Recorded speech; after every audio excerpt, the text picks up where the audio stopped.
Well, hello again, and welcome to a video that I'm calling Intentional Online Learning. I don't know how many of you have taken online courses before, but one of the major differences is that rather than having time face-to-face or in classes, most of your learning is going to be somewhat self-directed. You're going to read or engage in other learning activities in an unsupervised kind of on-demand way as you go through this course and travel through this site. As you do that, you probably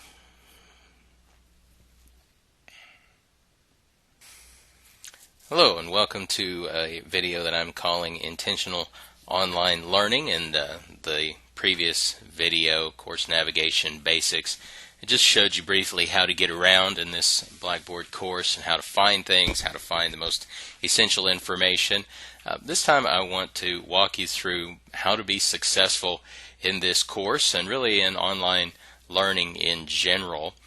One of the differences between an online course and a face-to-face one is obviously you don't have the lecture time, the time when you would be sitting in front of a whiteboard or other sort of presentation medium and taking notes, and instead you're going to be reading and viewing videos and listening to audio and other things, and that will be how you take in the information, but you're still going to want to be intentional about that. And with this being a graduate course, the way you're going to be assessed is going to be on how well you process, how you analyze and utilize that information, the information that you're getting through the reading and through the videos into the various assignments. And so the assignments serve as an evaluative tool, but also as a means for you to kind of process and to assimilate that information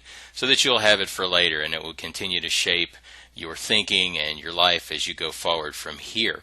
So just quickly kind of walk you through some best practices for online learning. One of the things that you're going to want to do is you're going to want to lead the target. You want to look ahead, and as I said last time, that the class schedule is kind of designed to give you that ability. So I want to encourage you to open that up, look at it, print it, stick it on your wall, because as you read or view a video or other things, you'll want to take notes based on the requirements of the various assignments. And so this will give you kind of an idea, just you can hold it all together in one package so that as you read, you can be thinking about these various prompts and these assignments that you're going to be completing throughout this course. And so then as you read or you view a video, you can take note of the things that will specifically contribute to the assignments that are up and coming. You may want to just look a week ahead or several weeks ahead.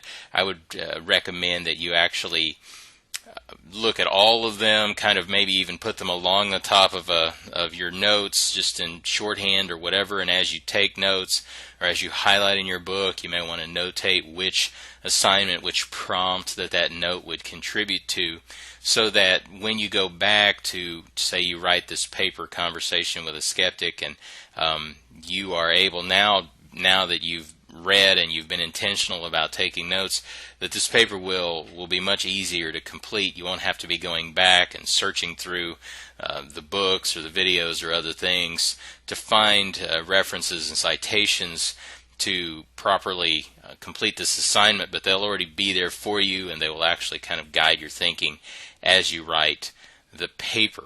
So some best practices would be to look ahead and to take notes and read intentionally.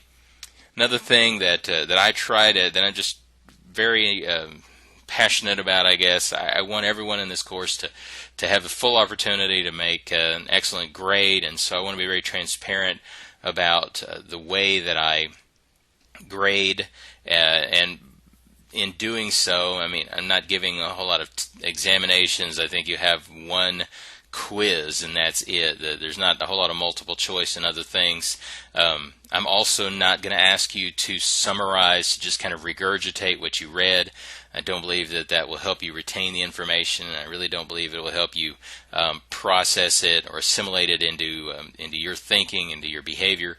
So rather than do those things, I've crafted some assignments that are really aimed at getting you to think deeply and to analyze, synthesize, utilize the information so that you're able to actually own it, and especially as this being a graduate level course, to use those higher level thinking skills in order to complete the assignments. So let me give you just kind of an example here. Here's your first mid-sized assignment. You're going to have 3 what I'm calling mid-sized assignments. And the first one is this paper, Conversation with a Skeptic. If you open that assignment up, what you're going to see is a couple of things. You see how much, when this is due, how many points are possible. You see a description of the assignment. And again, the final and the authoritative description of any assignment is in the weekly assignments area. The class schedule is just a thumbnail. Any other things are just going to kind of serve as kind of extended titles or other things. The final description is under the weekly assignments. And so you want to make sure you read that carefully. If you have any questions about the description of the assignment, please contact me. Every time.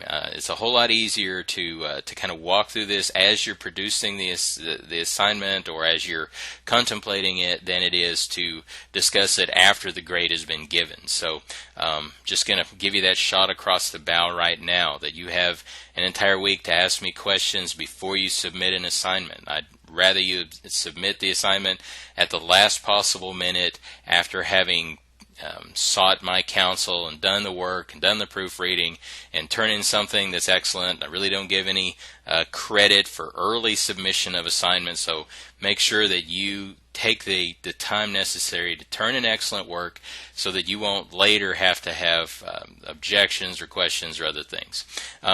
The other thing that you'll want to note as you prepare to do an assignment is you'll want to view the rubric. If you're not familiar with rubrics, they're just kind of a grading matrix, just to try to make what's somewhat a subjective thing, grading a paper into something a little more objective, something you can get a handle on. I've associated a rubric with nearly everything that you'll be working on. So here you can see down this side is what it is, the classification or the criteria that I'm judging on, and then these are the various levels. So on this paper, what I'd be expecting is 6 or more accurate references made to the material encountered to date. And you can see that this is weighted more heavily than the organization of the paper or the style of the paper. The main thing I want to know is have you learned? And so this is going to have pretty heavy weight. One of the things I want to highlight is that I'm looking for accurate references made to the material.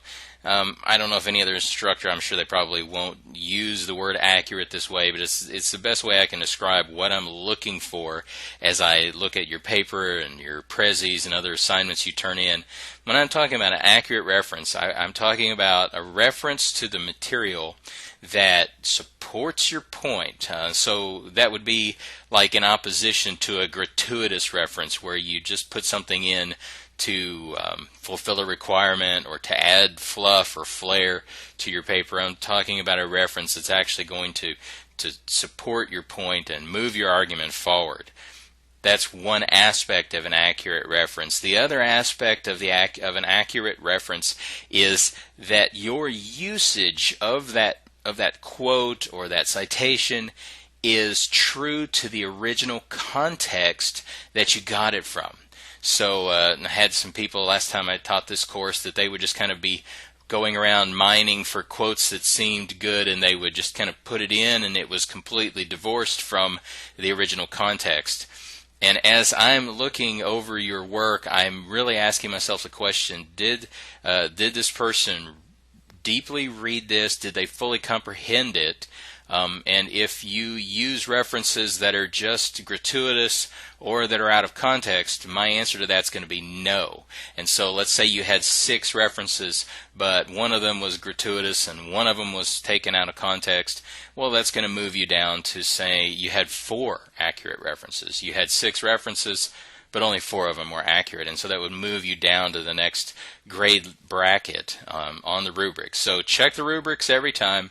Make sure your references are both support the argument that you're making and are true to the original context that you took it from, and you'll do well.